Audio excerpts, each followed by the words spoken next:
Hey guys, Ben to Markham here, Knight's Journey Devlog 2. This week we've been working on landscaping, being able to focus from general form to trying out different paints that we use for the landscape and learning how to incorporate height maps and just in general the water experimental features. So as you can see, this is part of the end product of this week's work, at least, of what we've been working on for the beginning part of A Knight's Journey. Again, A Knight's Journey is just a small glimpse meant to be more developed as a portfolio piece of a knight who is in a forest, in a land. He gets into a castle after getting a key, and after completing a mini puzzle with some relics, he grabs a relic sword and he's able to leave. So it's super simple. My goal in this project is to showcase some basic programming, game sense knowledge, level design, and specifically environmental inset design, which is the focus that I am trying to build and grow my skills upon. So let's go ahead and jump to the beginning part here. This was the very beginning. Level 1. We'll save that guy.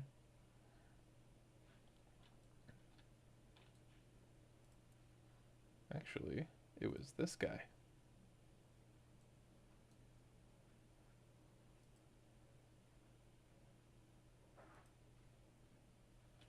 So this is where we started with the blueprint testing right here. And then once we got that set up, let's see what this guy is. Okay, this is the second part. We just got a general feel, playing around with the landscaping tools again. And then we went to this guy. And that's where, as you can see, it was populating what it was, and then it was getting covered. We were learning more again about the painting tools. We'll pull this guy.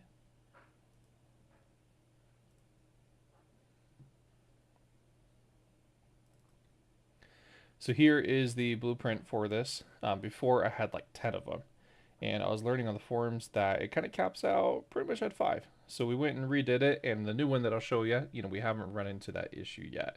But because of that, there's some weird coding where it's just kind of graying out, overlapping these. And rather than, just trying to redo it again, I wanted to learn a little bit more about the water experiment feature as well on a fresh map, and had the general idea for what I was looking at here.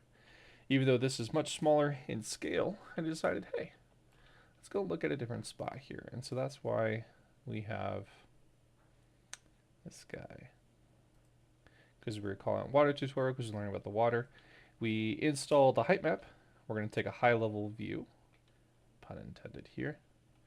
So this is the height map here. You can see the whole thing that's been installed. There's a link that I'll post below of the height map itself you can use for even areas around the world. This is just one that I'm grabbing from a different area I chose and selected, and then I molded parts of the area to be specific to what I was looking for. And I put a river just kind of down the middle, nothing too crazy. The river that follows, you begin on the bend here, and then you start at the player level looking at the castle right here. So the idea behind the platforming process of this is you drop in, you see the castle, it's got some color, pops out, and it's a landmark for the player to go, oh, hey, I want to go there. And then additionally, the even bigger landmark of the tree lets them know that they're heading towards the right direction. These trees right here are yellow and pop out in color, right? You could argue they're a little orange, and they kind of pinch and tilts towards where you need to go, highlighting and helping pinch the player towards that area.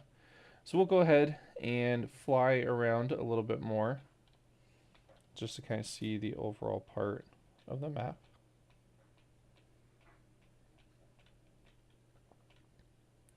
This area is being set up where the player will walk through and grab the gate. I'll explain a little bit later.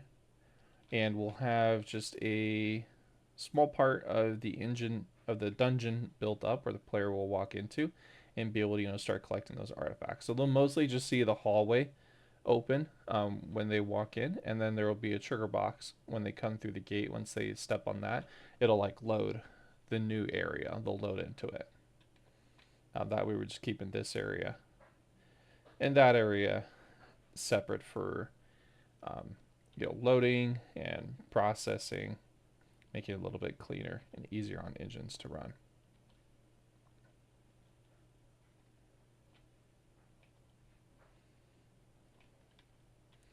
This is the beginning part where I was learning just a little bit more set design, getting rocks to blend into the terrain, playing around with a lot of the Quixel assets here.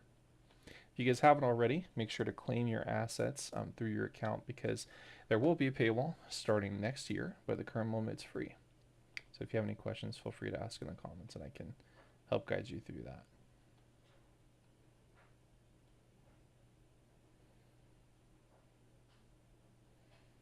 All right, let's go ahead and drop in here.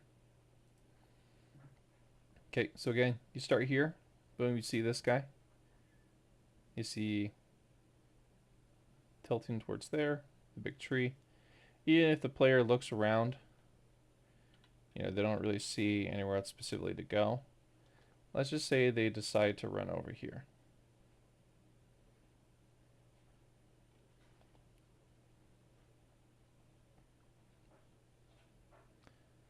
They really wanted to, they could, get in the water and go through the bank side.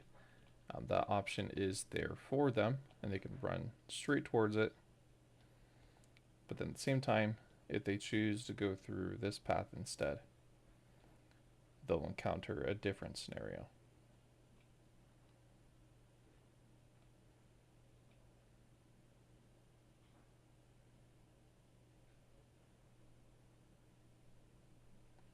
So yeah, definitely bigger than the previous one, but I kind of like the open space.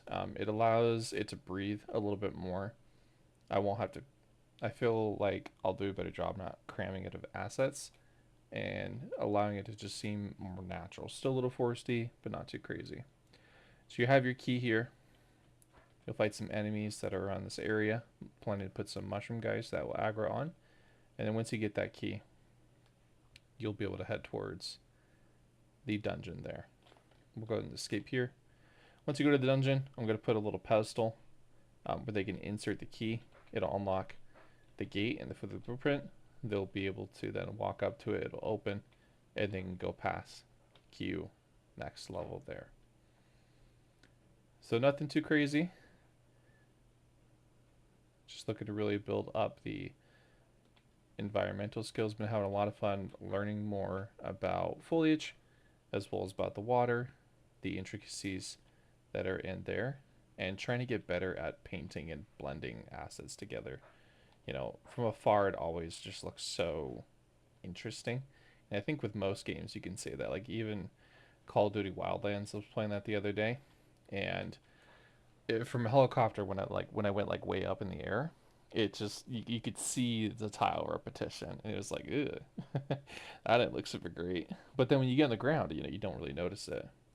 And it's just like those kind of things that as a player you don't see from a different level, but learning to like mask it in a way where you can tell it's not repeated super well. So it's been a work in progress, but that's it. Thanks for joining.